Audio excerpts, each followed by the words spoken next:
হবে। আমার আল্লাহ বললেন বল তুহিব্বুনাল আজিলাতা ওয়া তাযারুনাল আখিরাহ। ও বান্দা, এত কিছুর পরেও দেখছি তোরা দুনিয়াকে ভালোবাসিস আর পরকালটাকে ত্যাগ করেছিস। কে বলছে? আল্লাহর কথা সত্য। দুনিয়া তোদের কাছে খুব পছন্দের, দুনিয়ার রং জৌলস, দুনিয়ার খাওয়া পেওয়া, দুনিয়ার ঠাঁট ভাঁট, দুনিয়ার চাল চলন মানুষের কাছে এত প্রিয় যে মানুষ দুনিয়া ছাড়তে চায় না। হাদিস শরীফে এসেছে একটা মায়ের গর্ভে বাচ্চা যখন ম্যাচুরিড হয়ে যায় আল্লাহর হুকুম অনুযায়ী তার যখন বেরোনোর সময় হয় তো আল্লাহ একটা ফেরেশতা পাঠিয়ে দেয়। ফেরেশতা পাঠিয়ে দিয়ে ওকে শোনায় যে তোমার এই মায়ের গর্ভে থাকার আর সময় নাই, 3 দিন বাকি, তোমাকে মায়ের গর্ভ থেকে বাইরে বেরোতে হবে।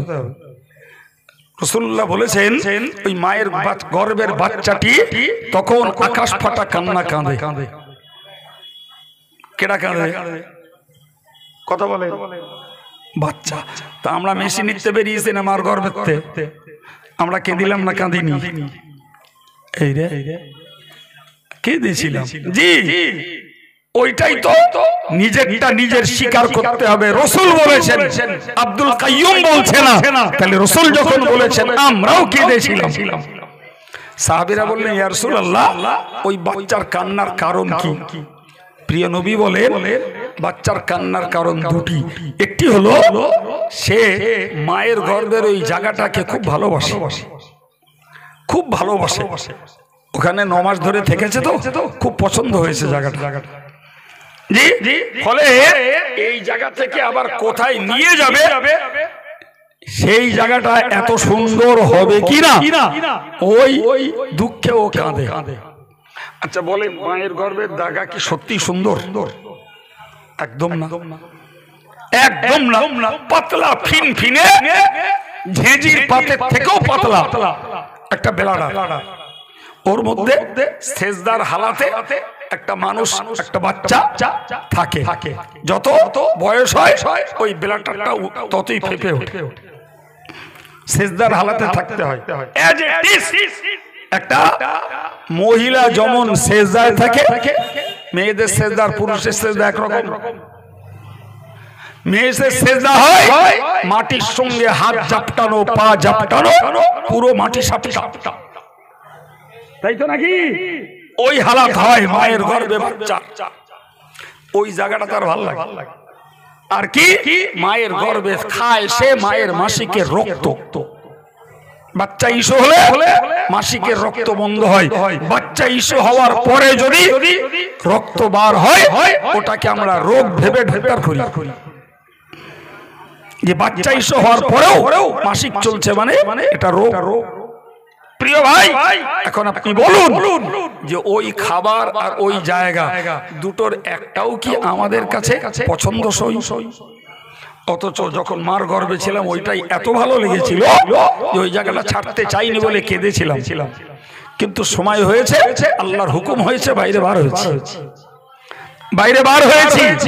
এরপরে যখন চোখ ফুটে গেছে দেখছি সাজানো গোছানো পৃথিবী মায়ের গর্ভের জায়গার তুলনায় কত লক্ষ কোটি গুণ বড়, তার কোনো হিসাব দেওয়া যাবে না।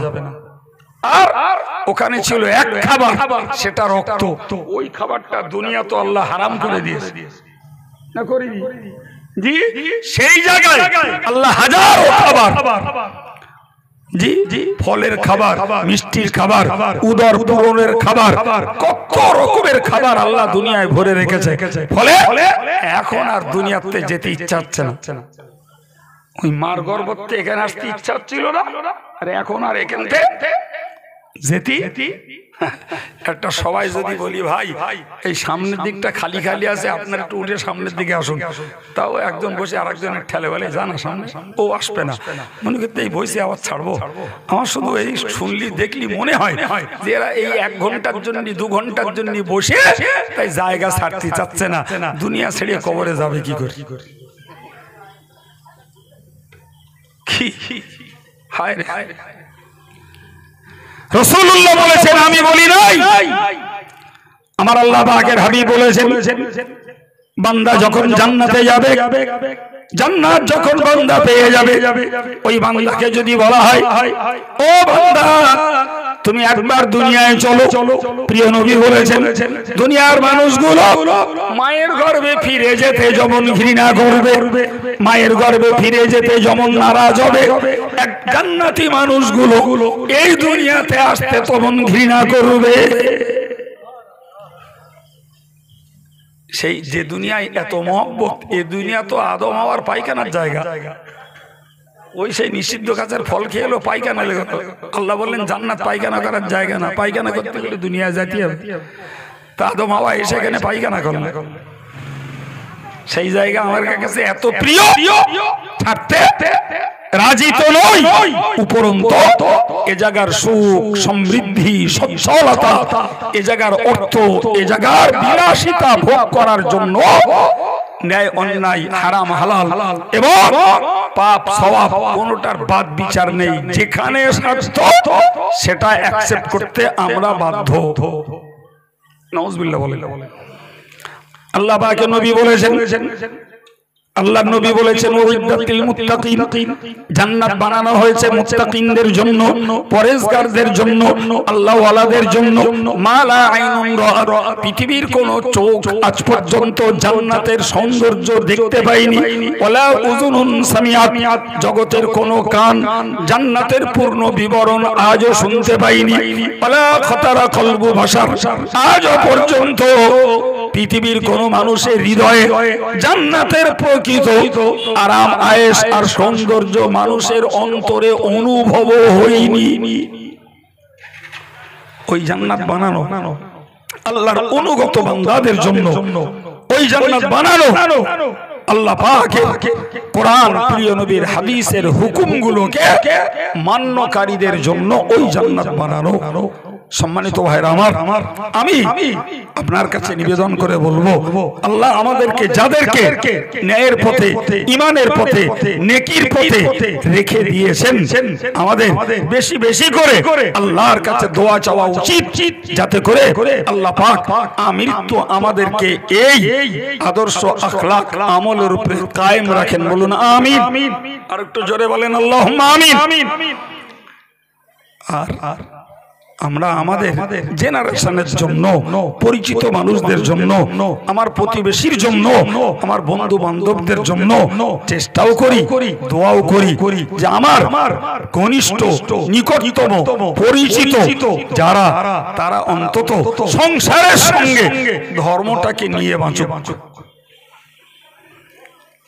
কি গো, আমরা পৃথিবীতে সবাই চাই, বলো 6 জন 8 জন আমার ফ্যামিলি মেম্বার, এদের সবাইকে নিয়ে আমরা সুখে কাটাতে চাই। আমিও চাই যে আমার পরিবারটাকে নিয়ে আমি সুখে স্বাচ্ছন্দ্যে কাটাবো। আচ্ছা, এটা 60 বছরের 70 বছরের পৃথিবীতে সকলকে নিয়ে যদি সুখে স্বাচ্ছন্দ্যে কাটাতে চাই বাবা, জি, তাহলে অনন্তকালের পরকালে সবাইকে নিয়ে জান্নাতের সুখে কাটাবো, এটাও কি আমাদের মন চায় না? চাওয়া তো উচিত। বিবেকের বিচার তো তাই বলে। 60 বছরের পৃথিবীতে যদি সুখে কাটাতে ইচ্ছা হয়, তাহলে অনন্তকালের পরকালে সুখে কাটাতে ইচ্ছা সকলেরই হওয়া একান্ত দরকার। তাই যদি হয় বাবু, তাহলে আমাদেরকে খেয়াল করতে হবে। আমি আব্বা মা নামাজি, আমার ছেলে মেয়েরা নামাজ কালাম পড়ে না, শরীয়ত মানে না। জি, ছেলেটা আল্লাহওয়ালা, আব্বা মা নামাজ কালাম পড়ে না, আব্বা মা নামাজ কালাম পড়ে না। জি ভাই, আমি আল্লাহওয়ালা, আমার মেয়েটা ধার্মিকা হইনি। কি আমরা ভাই ভাই আল্লাহওয়ালা, এক ভাই আল্লাহ ভোলা হয়ে গেছে। জি, তাহলে এদের সবাইকে নিয়ে যদি জান্নাতে কাটাতে হয় রে বাবা, তাহলে এদের পিছনে আমাদের একটু মেহনত তো দেওয়া লাগবে।